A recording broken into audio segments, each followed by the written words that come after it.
দশম শ্রেণীর ভূগোল। আজ আমরা সূচনা পর্ব কোন চ্যাপ্টার? বহির্জাত প্রক্রিয়া এবং সৃষ্ট ভূমিরূপ থেকে বহির্জাত প্রক্রিয়া বেশি কতগুলো জিনিস আমরা আজকে জেনে নেব। তাহলে প্রথমে বহির্জাত প্রক্রিয়া যদি আমি বলতে যাই, তাহলে বহির্জাত প্রক্রিয়া বলতে গেলে সূচনা পর্বে কি বলতে হবে? আমরা দেখেছি পৃথিবী পৃষ্ঠের কোথাও উঁচু পাহাড় পর্বত আছে, কোথাও আবার ঢেউ খেলানো সমভূমি রয়েছে, আবার কোথাও রয়েছে সমতল ভূমি। তাহলে কোথাও পাহাড় পর্বত, কোথাও ঢেউ খেলানো উঁচু নিচু ভূমিভাগ, কোথাও রয়েছে সমতল ভূমিভাগ। তাহলে পৃথিবী পৃষ্ঠের এই যে ভূমির বিভিন্ন বৈচিত্র্যকে একত্রে বলা হবে কি বলা হবে? ভূমিরূপ বলা হবে। এই বিভিন্ন জায়গায় এটাকে বলা হয় ভূমিরূপ। হলো এই যে ভূমিরূপ বিভিন্ন জায়গায় বিভিন্ন রকম, এইগুলো বিভিন্ন যে পার্থিব প্রক্রিয়া দ্বারা সৃষ্টি হয়, সেই প্রক্রিয়াকে দুটো ভাগে ভাগ করা হয়। এক নম্বরের নাম হচ্ছে অন্তর্জাত প্রক্রিয়া, অন্তর্জাত, আর দু নম্বর হচ্ছে বহির্জাত। তাহলে আমাদের পাঠ্য বিষয় কোনটা হচ্ছে? বহির্জাত। তাহলে অন্তর্জাত বিষয়গুলো একটু জেনে নিই। তাহলে অন্তর্জাত প্রক্রিয়াগুলোকে পৃথিবী পৃষ্ঠের ভিতরে, যদি পৃথিবী হয় তাহলে পৃথিবী পৃষ্ঠের ভিতরে যে সমস্ত প্রক্রিয়াগুলো কার্যকলাপ হয় সেগুলো হচ্ছে তোমার অন্তর্জাত। সেগুলো কোনগুলো? অগ্ন্যুদ্গম, ভূমিকম্প। আর আমাদের পাঠ্য বই যেটা তোমাকে পড়তে হবে বহির্জাত প্রক্রিয়া। তাহলে বহির্জাত প্রক্রিয়া মানে পৃথিবী পৃষ্ঠের বাইরে যে সমস্ত প্রক্রিয়াগুলো ভূমিরূপের পরিবর্তন সাধন করে, সেই সমস্ত প্রক্রিয়াগুলোকে বলা হবে এক রকমের বহির্জাত, আর সেগুলো হচ্ছে বহির্জাত প্রক্রিয়া। তা যে সমস্ত প্রক্রিয়াগুলো পৃথিবী পৃষ্ঠের উপরে ভূমিভাগের পরিবর্তনে সাধন করে, সেই সমস্ত প্রক্রিয়াগুলোর নামই হচ্ছে বহির্জাত প্রক্রিয়া। তাহলে বহির্জাত প্রক্রিয়া কোনগুলো? বহির্জাত প্রক্রিয়া নদী, বায়ু, হিমবাহ, এই সমস্তগুলো পরে আসবো। এগুলো বহির্জাত প্রক্রিয়ার সংজ্ঞা আমি জেনে গেলাম, সংজ্ঞা সম্পর্কে আমি বলে দিলাম। এবারে বৈশিষ্ট্য, বহির্জাত প্রক্রিয়ার প্রথম বৈশিষ্ট্য থাকো স্থান। তাহলে স্থান, বহির্জাত প্রক্রিয়া কোথায় কাজ করে? তাহলে পৃথিবী পৃষ্ঠের উপরিভাগে। তাহলে পৃথিবী পৃষ্ঠের বহির্জাত প্রক্রিয়ার দ্বারাই বিভিন্ন ভূমির ভাস্কর্য মানে ভূমিরূপের পরিবর্তন সাধন করে। তাহলে পৃথিবী পৃষ্ঠের উপরিভাগে এই কার্যকলাপগুলো হয়ে থাকে। 2 নম্বর বৈশিষ্ট্য লাগবে শক্তি। বহির্জাত প্রক্রিয়ার মূল শক্তি মানে মূল উৎসকে হচ্ছে সূর্য। সূর্যের উপর নির্ভর করে সমগ্র শক্তিগুলো কি করে কাজ করে। 3 নম্বর গতি। বহির্জাত গতি পয়েন্ট করবে, গতিটা তখন লিখবে বহির্জাত প্রক্রিয়াগুলো যে কাজ করে অতি ধীর গতিতে কোনো ভূমিরূপের পরিবর্তন সাধন করে। তাহলে এটা হবে অতি ধীর গতিতে। 4 নম্বর কি? উচ্চতা। উচ্চতা পয়েন্ট কি করবে? বহির্জাত প্রক্রিয়ার দ্বারা কোনো উঁচু ভূমিভাগ নিচু হতে পারে, আবার কোনো নিচু ভূমিভাগ সঞ্চয় কার্যের ফলে কি হবে? উঁচু হতে পারে। তাহলে বহির্জাত প্রক্রিয়ার দ্বারা ক্ষয় এবং সঞ্চয়ের মাধ্যমে ভূমিভাগ নিচু অথবা উচ্চতা বৃদ্ধি, তাহলে উচ্চতা হ্রাস বা উচ্চতা বৃদ্ধি হতে পারে বহির্জাত প্রক্রিয়ার দ্বারা। এবারে তারপরে পয়েন্ট হচ্ছে বৈশিষ্ট্য বললাম, এবার হচ্ছে মাধ্যম। বহির্জাত প্রক্রিয়াগুলো দুটো মাধ্যমে হয়ে থাকে। দেখো, একটা স্থিতিশীল প্রাকৃতিক শক্তি আর একটা হচ্ছে গতিশীল প্রাকৃতিক শক্তি। স্থিতিশীল প্রাকৃতিক শক্তির মধ্যে উদাহরণ কোনগুলো? উষ্ণতা, আর্দ্রতা, বৃষ্টিপাত, শিশির। আর গতিশীল মানে একসান থেকে অন্য গতিশীল স্থানান্তর, যেগুলো হচ্ছে গতিশীল সেগুলো কোনগুলো? নদী, বায়ু, হিমবাহ, সমুদ্র তরঙ্গ, সুনামি। হ্যাঁ, এগুলো একসান, জোয়ার ভাটা। তাহলে এইগুলো একসান থেকে অন্য স্থানে স্থানান্তরিত হয়, সেই জন্য হচ্ছে এটা স্থিতিশীল। একত্রে লক্ষ্য করলে এটা স্থানান্তরিত, সেই জন্য হচ্ছে গতিশীল প্রাকৃতিক শক্তি। এবার হচ্ছে বহির্জাত প্রক্রিয়ার প্রধান কোন পদ্ধতির দ্বারা হয়ে থাকে? বহির্জাত প্রক্রিয়া 3টে পদ্ধতির দ্বারা প্রধানত হয়ে থাকে। 1 নম্বর হচ্ছে অবরোহণ, 2 নম্বর আরোহণ, 3 নম্বর হচ্ছে জৈবিক প্রক্রিয়া। দেখো, 1 নম্বরে অবরোহণ, 2 নম্বরে আরোহণ, 3 নম্বর হচ্ছে জৈবিক প্রক্রিয়া। অবরোহণ প্রক্রিয়া, তাহলে ফার্স্টে অবরোহণ প্রক্রিয়া কাকে বলে?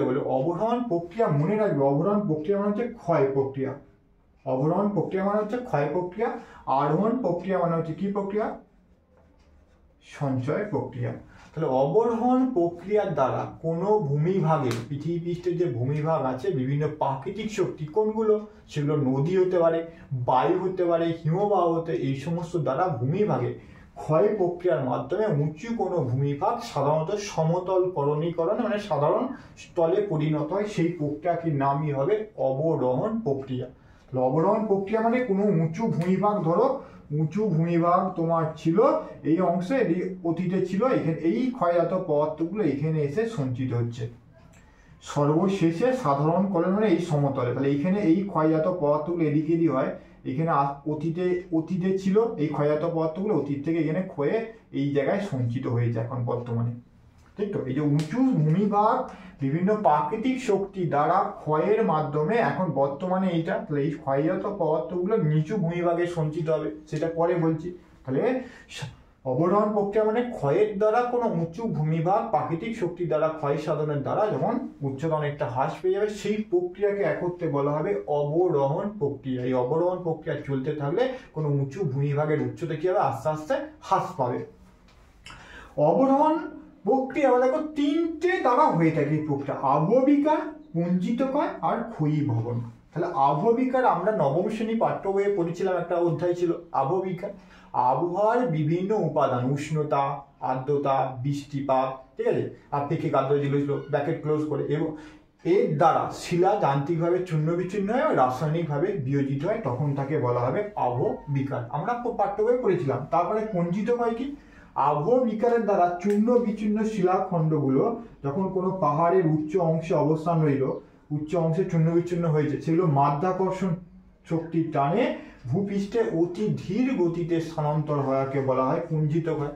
তাহলে আবহবিকারের দ্বারা চূর্ণ বিচ্ছিন্ন শিলাখণ্ডগুলো মাধ্যাকর্ষণ শক্তির টানে অতি ধীর গতিতে উচ্চ দিক থেকে নিচের দিকে যখন স্থানান্তরিত হবে, তখন তাকে বলা হবে পুঞ্জিতক্ষয়।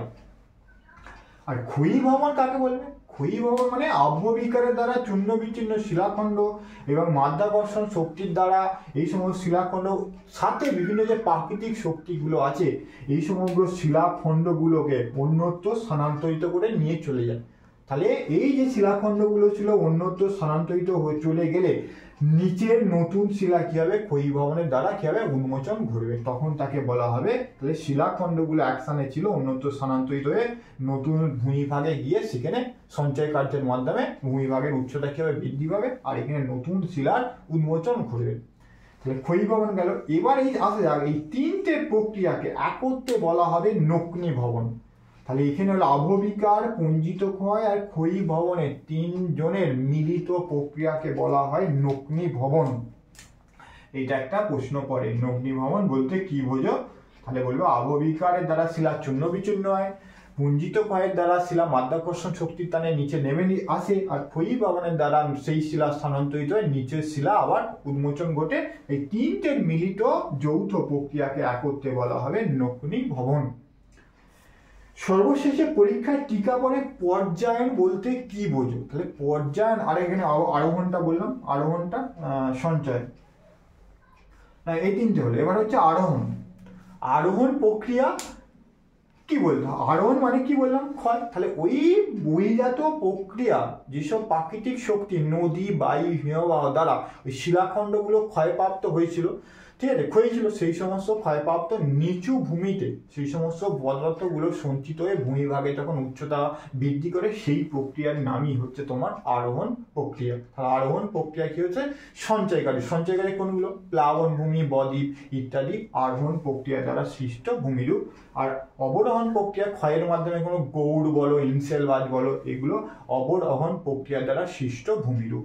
আর জৈবিক প্রক্রিয়া কোনগুলো? জৈবিক প্রক্রিয়া পৃথিবী পৃষ্ঠের উপরিভাগে উদ্ভিদ, প্রাণী ও মানুষের দ্বারা যখন শিলাগুলো চূর্ণ বিচ্ছিন্ন হয় এবং অন্যত্র স্থানান্তরিত ক্ষয়, বহন, সঞ্চয় কার্যের মাধ্যমে যে ভূমিভাগের পরিবর্তন সাধন করে, সেইগুলোকে বলা হবে তোমার জৈবিক প্রক্রিয়া। জৈবিক প্রক্রিয়া কি বলেছে? জৈবিক আবহবিকার পড়েছিল। কোনো শিলার উপরে কোনো একটা গাছ ছোট থেকে আস্তে আস্তে যত বড় হবে, সেগুলো তত কি হবে, সম্প্রসারিত হয়ে আস্তে আস্তে শিলাখণ্ডগুলো একটা থেকে অপরকে পৃথক করে দেবে। সেটা একটা জৈবিক প্রক্রিয়ার মাধ্যমে এক্সাম্পল, উদাহরণ দিয়ে দেবে। বা মাটির মধ্যে বসবাস করে পেইরি, কুকুর, ইঁদুর ইত্যাদি বসবাস করলে আস্তে আস্তে নিচের মধ্যে জল প্রবেশ করে উপরের ভূমিভাগ কি হবে, বসে যায়, তোমার জৈবিক প্রক্রিয়ার দ্বারা হয়ে থাকে। তিনটে প্রক্রিয়া। এবার আসা যাক পর্যায়ন বলতে কি বোঝো।